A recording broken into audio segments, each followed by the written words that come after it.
So why did I throw a monkey wrench into your plans? Well, I'm going to go ahead and I'm going to tell you because in our top 40s through top fives, I'm actually going to play Kevin Streelman, top 20 at 5 to 1. I actually think this one could happen, Uncle Dave. Streelman, look, he was struggling and he could not find his putter. His accuracy was down with his irons and his driver.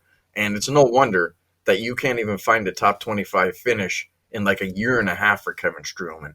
But now Streelman's gone T18 and T9 the last two tournaments. But it's not just about the T18 and the T9. It's about the particular courses that he was on. Not easy places to go ahead and play. You're not going to go minus 26 on those courses. And a lot of that, Uncle Dave, was because of his putting and his accuracy was way up. I think he actually found his game. And this course, he must like. He's been here like 15 times and has a ton of top 20 finishes. He actually has 7 top 20 finishes here. So I'm feeling right now that his game is completely flipped over. It's in a really good place right now. And at this course, I think he believes he can actually hit the board. I wanted to go top 10 here, Uncle Dave, and I thought, you know what? I'm being a little bit greedy. Now this wager to me feels like the one that I actually like most on my card. So the fact that you're kind of against it makes me feel even better. Huh, I love it. So what do you got for your top 40s through top fives? I want to throw in a top Asian first. I took Hideki plus 300 to be top Asian, and it's kind of between him and Sanjay Im, unless you want to go for longer shots. But he's had 2 weeks off, and Sanjay Im has missed the cut the last 2 times. Could he turn it around? Of course. But he's actually got lower odds than Hideki, who's obviously not on the leaderboard every week because he's not playing all that often. But I don't think Sanjay should be favored over Hideki, which is essentially what they're saying. So, although I did like him, but then I looked at his recent form, and it's not pretty. So I took Hideki as top Asian. And if we get into my top 20s and whatnot, I have my usual plethora. I took Shane Lowry top 10 at plus 400. He's 15th in driving accuracy, and that is a big stat this week. His very good stats at this course out of the rough, which is one of the longer roughs other than U.S. Open and PGA. He's 45 to 1 to win. I'm not sure he can. He could. I didn't bet it. He hasn't won this year. He's had just one top 10, but he was 12th at the PGA and 16th at the Masters.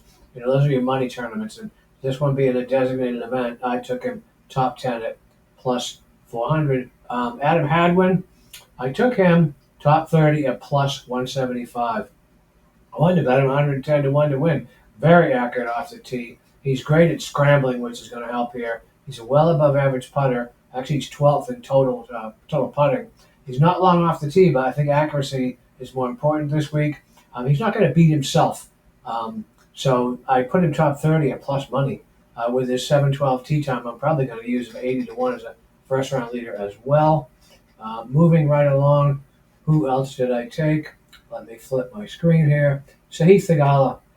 He was 5th here last year, but his driving accuracy issues, which I don't like for this course, but a price of top 20 at plus 200 for a guy that hasn't missed a cut since last October and hits 2/3 of the greens. I had to.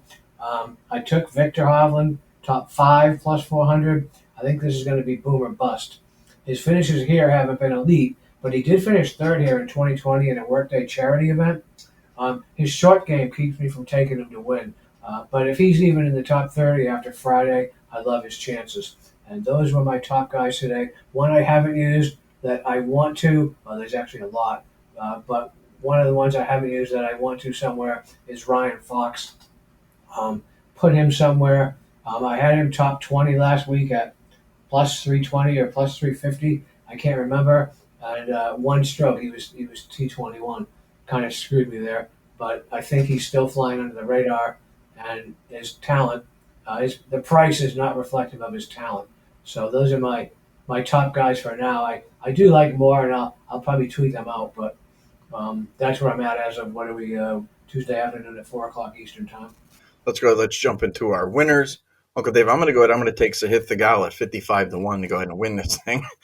I swear, you know what we got to do, Uncle Dave? We got to bring in another body because we only have, like, what, Uncle Dave, 115 guys to pick from, and it's somehow, some way, it's like we kind of end up on the same exact path.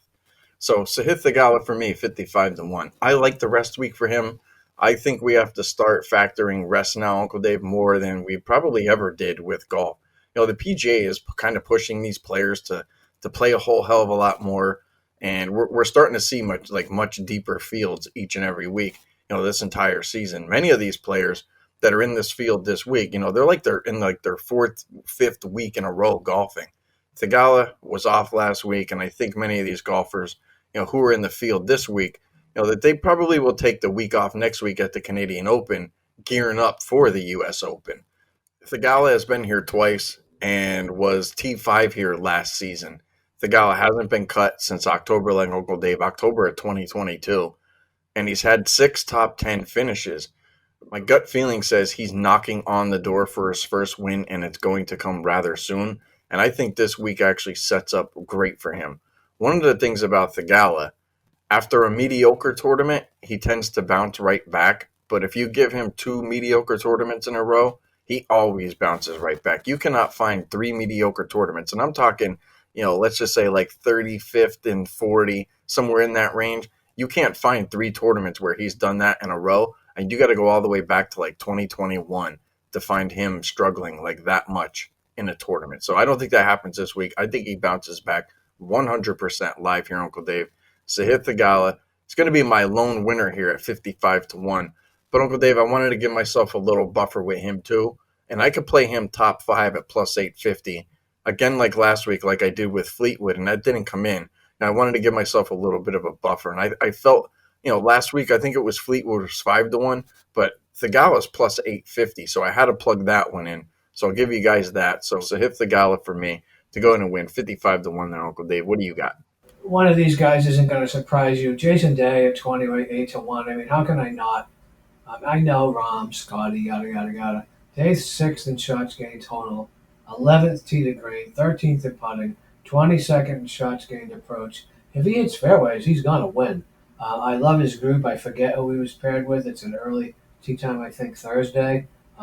But he would probably, I think he might be with Rahm and some other elite golfer, but he would probably be the sort of lesser name of, he's not a lesser name, but of the 3. So I think he plays early with no pressure. I took one flyer, one haymaker, I guess, if you will, Russell Henley at 45-1. I mean, he was cut at the PGA, but a lot of good golfers were cut at the PGA. So I'm going to actually use that as an outlier. He was 16th last week and 4th at the Masters. I mean, there's a reason he's 45-1, though. He's not an ideal putter. But what he is the most accurate driver on tour, and he's not awful on approach shots. Last week, actually, he did gain shots putting by a decent amount, so I think his form is pretty good under the radar. I mean, I'll take a bite. I think he can get out with a good start with a good early tee time. He's paired with Kuchar and Lanto Griffin, so he could be my middle-of-the-road flyer. But, Sleepy, to be fair, it's a designated event. The purse is 2.5 or 3 times normal. I mean, I think the winner's $3.5 million, and the average, non-designated event, non-major, it's like $1.5 million. So I do think the winner will not be someone surprising.